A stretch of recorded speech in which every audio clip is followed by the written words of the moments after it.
It's Jean Kuhn, and I am back with another Milk Crate Moments interview with one of my favorite people in the entire world, and that is Lynn Lionhood. I've known Lynn for a ton of years, and let me just tell you guys, you want to pay attention today because you've never met a master networker before. I guarantee it. Right. But Lynn's got something to share with us today, and we'll get to that in a little bit. But I want you to stick around today to hear her milk crate moment because damn, does this woman have a story. So Lynn. I'll be the cookies, you be the milk. Okay. How are you today? Very good. Thanks for being here. Thank you for participating in the Milk Crate Moments podcast. So it's the first question I always ask, Lynn, is tell us about your milk crate moment. Let me back up to what precipitated my having a milk crate moment. Okay. I was a stay-at-home mom. My husband was a Chicago police officer. He had a career-ending injury. He was hit by a semi, blew his heart apart. They took veins from his legs and built him an artery for his heart. He was on life support for months. I mean, it was devastating. And at the age of 39, he would never work again. So it put me in a position where we still had 4 kids to raise. So I knew that I had to go to work and take a job. Well, I came from a little town in Ohio originally. I had been to downtown Chicago about twice in my life up to this point. And I took a job which was in the heart of downtown Chicago. So I had to learn to navigate the trains and where I was. I mean, it was overwhelming, but you have to do what you have to do. And I did it. And this was back before cell phones. This was when we carried pagers. And I carried a pager, and my employer knew exactly what my circumstances with my husband were. My kids at that time, the oldest one was a freshman in high school, so they weren't driving or anything. It was just me. And I was supposed to be working 9 to 5, and silly me, because I hadn't been working up until that point, didn't realize that when I'm working on a salary, that they should be working me 40 hours, but a lot of employers will take advantage of that salary. So instead of coming in at 9, I was coming in at 6 in the morning, and I wasn't leaving until midnight. Supervisors would drive me all the way back to the train station in my neighborhood. I would catch a few hours of sleep and go back. So they were really abusing me for the number of hours, but I didn't care because I needed that job. And I worked very, very hard at it. And for a couple of years, I did this before one day the pager went off. And I hoped that the pager going off meant it was somebody who had the pager prior to me, but that wasn't the case. It was my neighbor. And my neighbor said, "Your husband's in an ambulance. You need to get to the hospital as quickly as you can." Well, this is downtown Chicago, and I live an hour away. And so I went to my boss to tell him that I had to leave. And he said to me, "We're in the middle of a huge project, and you're the most critical part of that project, so I can't let you go." Now, the doctors had told me that when the time came that something would go wrong, if it went wrong, I needed to get there as quickly as possible, because if this graft on his heart blew, they could never redo that surgery again. So get there as quickly as you can. And when you've looked at somebody in the face that you love when they're on life support, you never forget the look on their face when they finally say to you, "Please be with me at the end." So I never forgot that. So I explained to him I had to go. He said, "I'll let you have time off next week." I said, "That's not good enough. He might be gone tomorrow morning. I need to go." And he said, "I can't." And I said, "You are the owner. You can do whatever you want." And he said, "Did you hear me, Lynn? I can't let you take the time off." So I sucked it up, picked up my purse, and I went to the ladies' room, had a little talk with myself in the stall. I'm grateful there was nobody else in there. And I made a decision that I was going to just go. If I was insubordinate and lost my job, listen, after all the things that I'd been through for the last year, that was fine. And so I just left and went to the train station. And on that train for that hour, I realized that I had to find a way to work for myself. My husband's health was not going to get better. It was probably going to get worse. And after all the hours and all the things that I had done for this company, I was not going to beg when I needed time off. In 2 years, I had never taken any time off. So I said, I have to find a way to do that. And I prayed that I would get there before he died, which I did. And 4 days later, he stabilized. He was still in the hospital, but I went back. And I fully expected to be terminated, but I wasn't. I think they were trying to run an ad for my job. I don't think anybody wanted my job, to be honest with you. But I carried on as normal. Nobody said a word to me. And in walked this woman from Aflac at the time. I didn't even know our company offered it. And she said, I want to talk to you about the benefits that you have available to you. And I said to her, I have to run a sales call. If you're here when I come back, I'll take everything you've got, because she had told me about one policy. It would pay me if myself or if my husband were working, if we had gotten hurt on the job. And that's basically what had happened to him. And I didn't know about this stuff. So I went on my appointment. I was gone a long time. I never expected her to be there when I came back, but she was. And when she came back, I took everything she had. And as I'm signing paperwork, I said to her, and so where's your office? And she said, we work from our homes. Now, I knew what I had prayed for when I was on that train that day that I went home. And sometimes we pray to God and he answers our prayers, but we have to be tuned in and really understand that it doesn't always show up like we want it to show up. Because I hope I offend nobody. Really, I don't care. Insurance people are boring. It's a boring profession. Nobody goes, yippee, the insurance person's coming over today. So that was not of any interest to me at all. But I thought, I think God wants me to be an insurance person. So she got me an interview. I didn't realize that Aflac would hire everybody. If you had your arms and legs cut off and you couldn't talk, they'd still take you. They didn't care. So I talked to this man and he said, we want you. So I thought I was something special, but I wasn't. So I went back and gave my 2.5 weeks notice. And I still remember him looking at me and saying to me, what? You're leaving? I said, yes. He said, you'll be back in 6 months begging for your job back.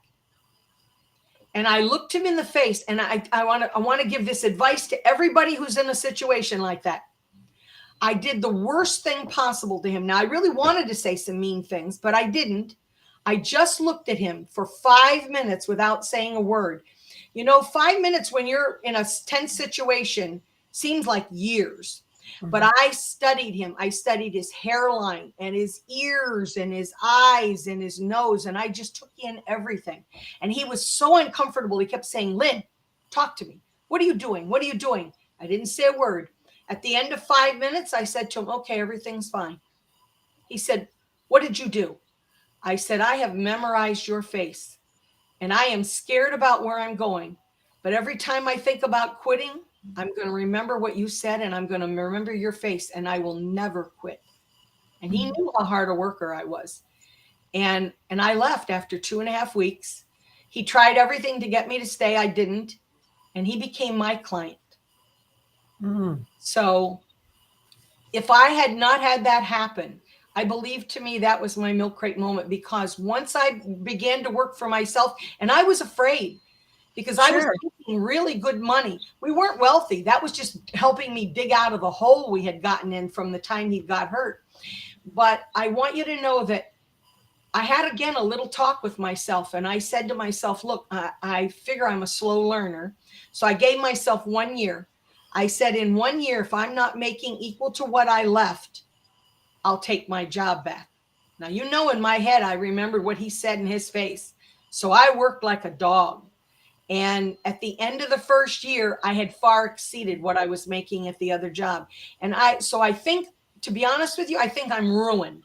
I think I could never be an employee ever, ever, ever again.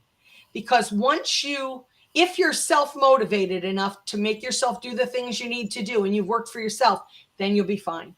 So now it's been, I don't know, it's probably been 25 years, 30 years I've worked for myself, and I wouldn't have it any other way. And so I get that. I understand that. So what do you think the one big thing that people should know when they're having a milk crate moment like that? Because listen, that had to be super scary when you're sitting there having 4 kids at home, knowing you have 4 kids at home. Your husband was still in the hospital or not in the hospital at this point? At that time, he had just come home. Okay. But I knew I was the sole support of my family. And, right. and some of those kids were teenagers. They eat like locusts, so you better be working. Well, and not just that, but you also had benefits you had to take care of and making sure the family was protected. And so listen, I think you did a really good job. I'm not even going to ask you any more questions about your milk crate moment because I want to make sure that we have time to talk about what you do now. Because I was shocked when I found out you had done Aflac all those years ago, right? Because what you do now is, honestly, Lynn, I tell people all the time, if I didn't do what I was doing, I would do what you're doing because I really think it is um, an amazing service for people. So I'm going to let you introduce what you do for people and give us a story or two about why this is so important to you. Let me explain to you that when I was doing Aflac, I was #1 in 5 states very quickly because, again, I realized that God had put me on this path. If I didn't try to talk to people by reading the brochure out of my head, but I equated it with what I went through and how I needed help to get through these tough times, to fill out forms and things, everything would be fine. So I went to the top very, very quickly. The company could not believe it. And along came Legal Shield, and someone showed Legal Shield to me. And I said, no, I'm not interested. I said, I'm already #1 here in 5 states. I'm fine. And they said, but you've already told me about a couple of instances where you needed this. And I said, well, okay, so let me buy it and try it. So I bought it, and it gave me a free will and a living will and a medical directive right away. And those were powerful things to me. Those were free. I had never put those things in place before because I always needed that money. That was about $1,000 worth of stuff just for me. And I always needed that money for the kids, for sports, for something. So I remember that 13 times he went through cardiac arrest when they tried to take him off of life support. And each time they came to me, they said, do you have a living will? And I was too embarrassed to say I didn't even know what that was. But I didn't even have a regular will in place. I had nothing. So I had to make decisions. And I would tell anybody out there, you never want to find yourself under stress and in that position with a parent, a child, and anything, not knowing what the wishes of that person are.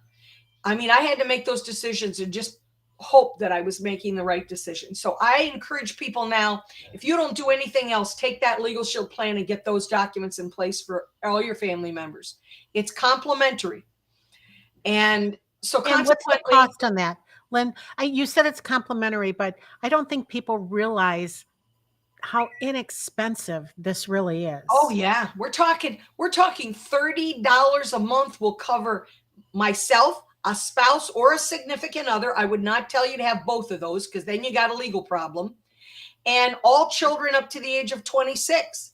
And so it's powerful. It's month by month. We are that positive that and we don't want you to take the plan and put it in your pocket and never use it.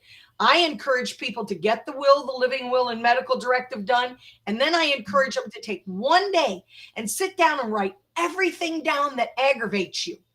You know, maybe I bought windows last fall and now it's spring and it's raining and the windows are leaking. Try calling them. If you paid for the service completely, they're not taking your call anymore. They're looking for new business. Well, now I can just call the law firm and let them take care of it and it'll all get resolved. So I tell people, make a list of everything that aggravates you. Seriously, could you just think about that for a minute? What if you could just pay somebody $30 and they took all your stress away for the month? Like, that's the best thing in the world. And if you don't think you got value at the end of the month, drop it. There's no fee to drop it. But I think that if you do what I tell you to do, you'll never be without it. So consequently, these people told me to try it. I tried it and I said, you know what? I really like this thing. Let me take it out to a couple of my clients and offer it. So I went to one of my clients that was a healthcare facility, 225 employees, and I made a presentation. I asked the owner if I could do it, and they said, do you own the benefit? I said, yes. They said, well, then go ahead. So I did. 225 people, Everybody but 6 took it. I said, I think I'm onto something. When I began to hear the stories of what it did to help people, I hired people to go do all my other benefits. And I said, I'm just going to do this. So for the last 21 years, this is all I've done. It is amazing to take people in stress and say, just trust me on this. Call it, try it. You'll love it. I mean, I don't get a lawyer. I get the entire law firm.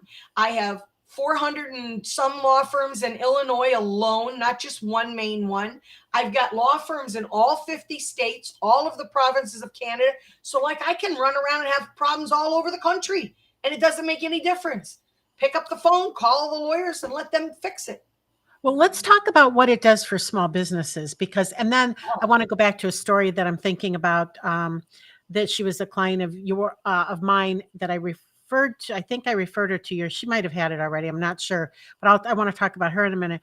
But what does it especially do for small business owners? Small business owners are incredible. They're absolutely incredible, because the first reason that most of them take it is to collect outstanding debt. Oh my God, yes. Yes, you cannot be a bank account for all your clients. You've already performed the services or given them the product that you've got, and now you're waiting to be paid in good faith, and they decide they're not going to.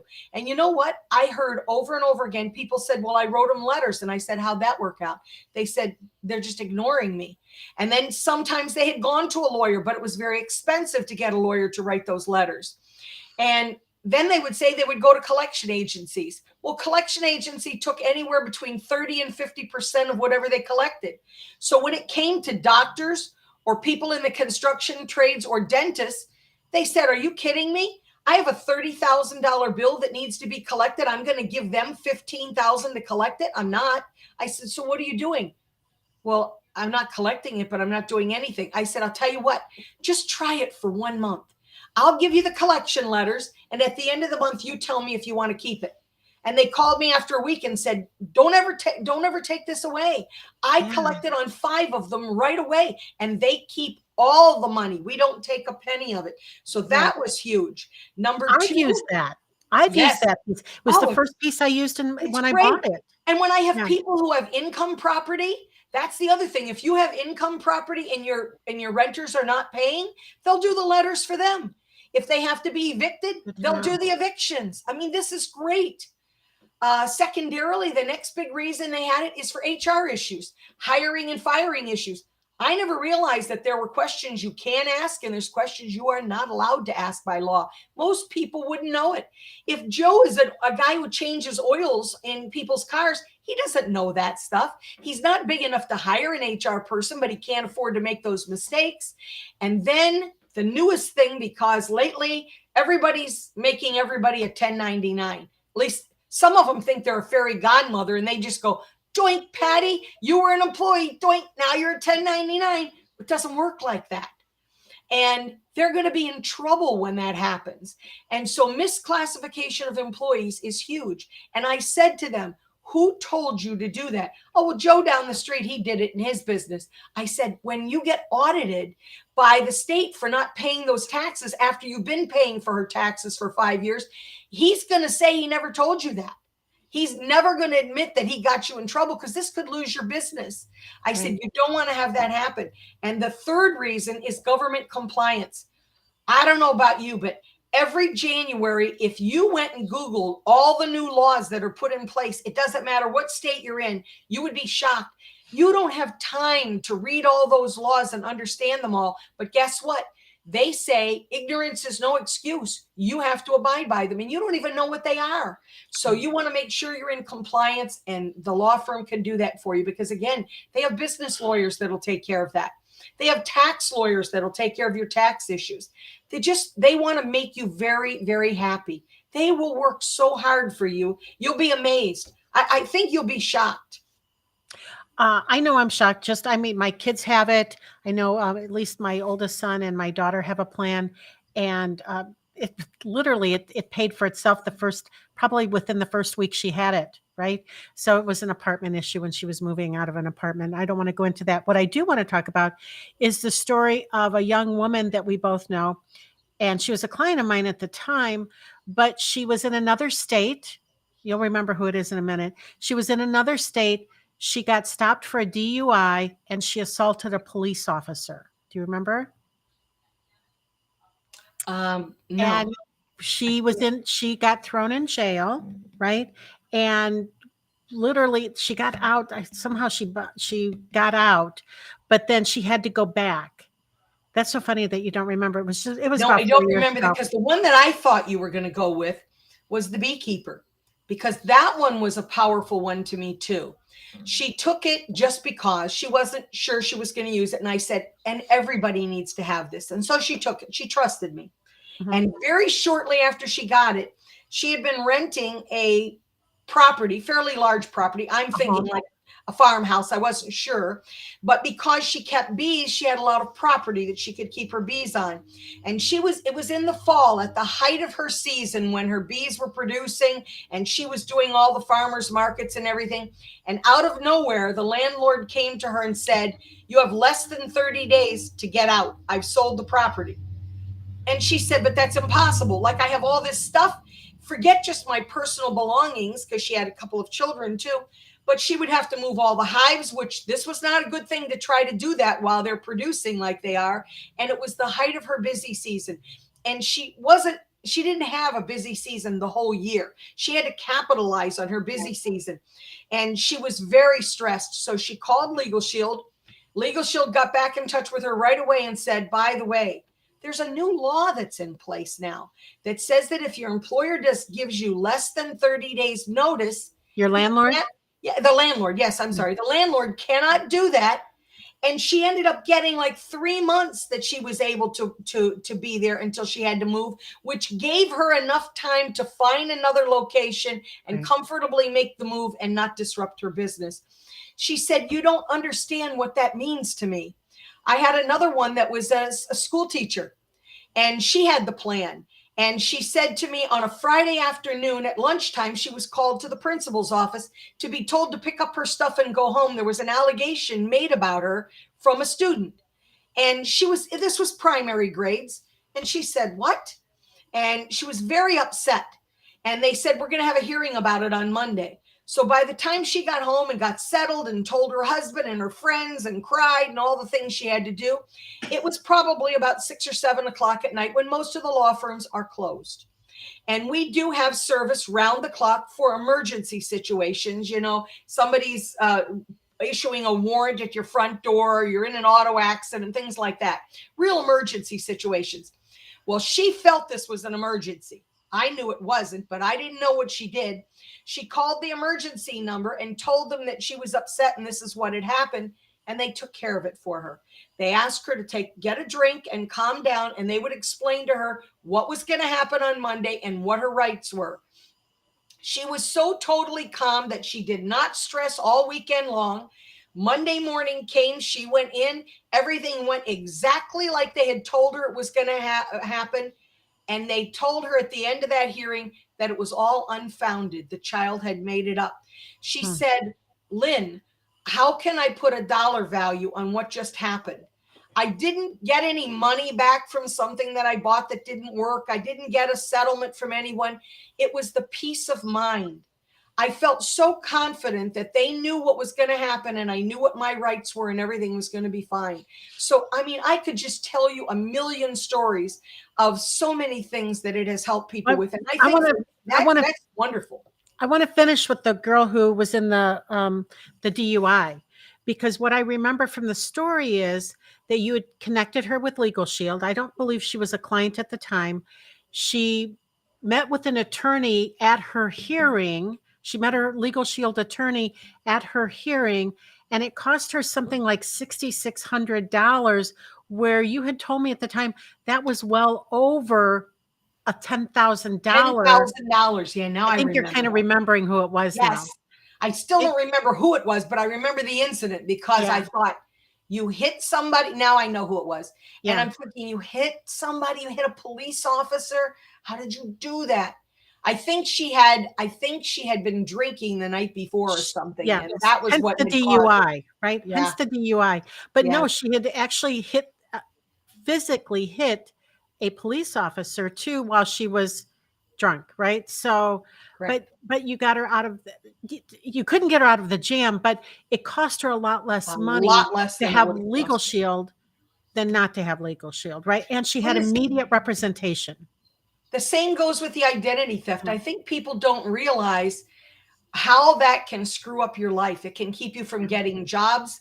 In one case, it kept a boy from being able to get his second year's financing for his second year of college. He had to sit out for a whole year. I mean, it's devastating what it can do for you. And you hear things and you always think it's not going to be you. But trust me, in the world we're in today, our information is so out there. Whether you're careful and you shred everything, it doesn't make any difference. I remember driving into a parking lot one day and watching a big shredding truck that was there to shred all the paperwork from all the doctor's offices that were in this building. And it was fall. And knowing what I knew, I had to sit there and wait before my appointment was going to start. And I watched them come out with these bins of papers from one of the offices in there and dump them in the truck as the wind was blowing lots of the papers all over the parking lot.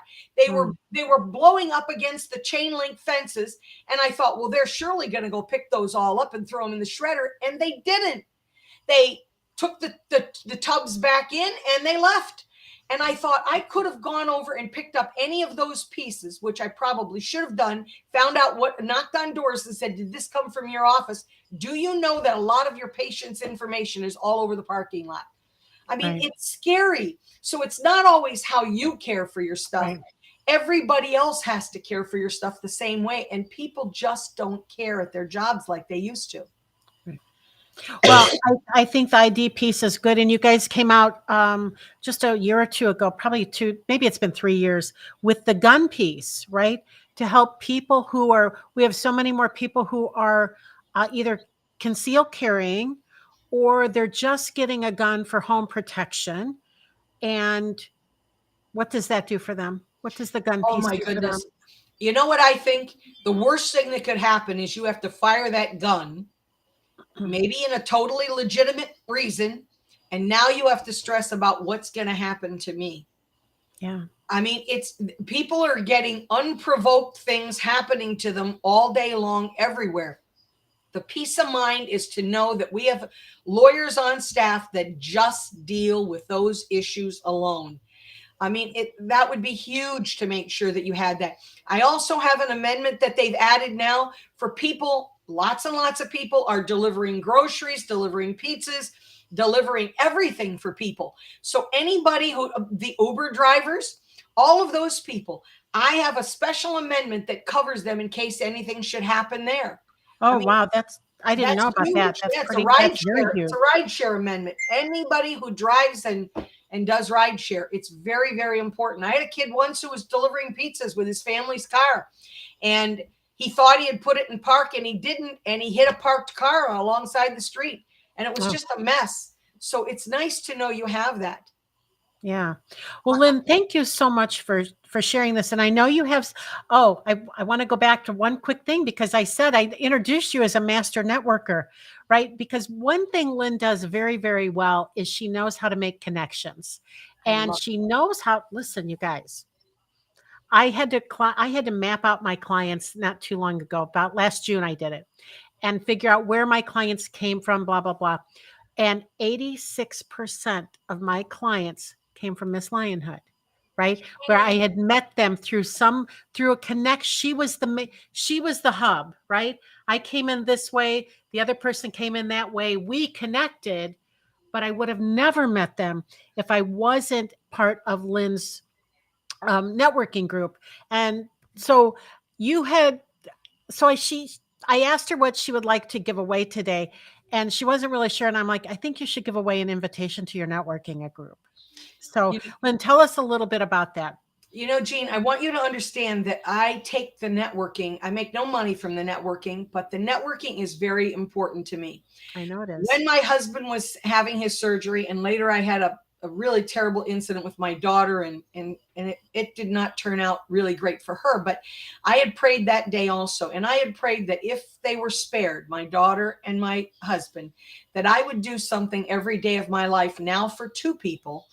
And so when I meet people at these networking events, something goes into my brain. I'm not sure. It's like a human Rolodex. And automatically people say, how can you keep track of what everybody does? I don't know. It just goes in my brain and I know who needs to meet who. And everybody trusts me that if I'm introducing you, you better contact this person because it's a good contact. And it works out wonderful. So I have networking events 3 times a month. I don't know where all these people come from because now they're coming from all over the world now that I'm doing it on Zoom. Yeah. I think that, to me, I think God is blessing me with all these people and he's saying, I'll give you the people, you do what I taught you to do. So the next meeting that I have coming up is on May 18th on a Thursday. I do the first Tuesdays and the first and third Thursdays. It's always at the same time. I'll kind of go off of the Central Time, which is noon, and it's noon to 1:30. Please make sure if you come, I would love to have everybody be my guest. And especially if you have a business and you want to talk about, if you want to grow your business, become a part of my networking group and I will work with you and I will get you. You don't have to do cold calls anymore. I'll get you all the people that you can possibly talk to. And so I would be so honored to be able to have anyone who's watching this that would like to come out. I think we're going to provide them the link and let them come. Yeah, but you know what? I think I would like to provide them with an email address or something too, because after talking, we've spent about 20 minutes or 25 minutes talking about Legal Shield. I think it might, if there may be people here who go, yeah, maybe I do need that. So I am going to put it in here, Lynn, and can we just put an email address? I don't want to put out your Legal Shield. I'll just put in here, Lynn Lionhood. She's the only person I refer for to Legal Shield. Oh, I was just going to put, I just almost You put want your an phone number email in there. address? What's your email address? RHL. RHL, like really happy Lynn, Okay. 6807 Oh, hold on. 6807 at gmail.com. at gmail.com. I'm going to add that as well. Let's add that. Boom. Did I add it? No, I just didn't show the right one. Here we go. Legal Shield, Lynn Lionhood, RHL6807 at gmail.com. Lynn, you know I love you. Thank you so I much know for that. being. And please, if they email me, let me know that you saw it here because I want to give kudos to you for all that you do. You are a wonderful friend. And goodness knows, I meet lots and lots of coaches, but I only meet a select few who are really at the elite top. And that's what you have always been. Everybody I put in front of you, I get such good things from people back because I introduced them to you. So if you were a rotten coach, I wouldn't be getting all those accolades, but I get them. Well, I'm glad I'm not a rotten coach, and I am so glad that I'm part of your tribe, and happy to bring. And can we people celebrate here. Cinco de Mayo? You can celebrate Cinco de Mayo. Yay! There's my Yeah, Cinco there we de Mayo go. Lynn is outfit. celebrating Yay! Cinco de Mayo today. You guys have a wonderful day, and reach out to Lynn Lionhood. You will not be disappointed that you did. And listen, check out our networking group. It's free. It's virtual. And chances are I'm going to see you there. Have a great day, everybody. Bye, Lynn. Bye. Thank you. Thank you.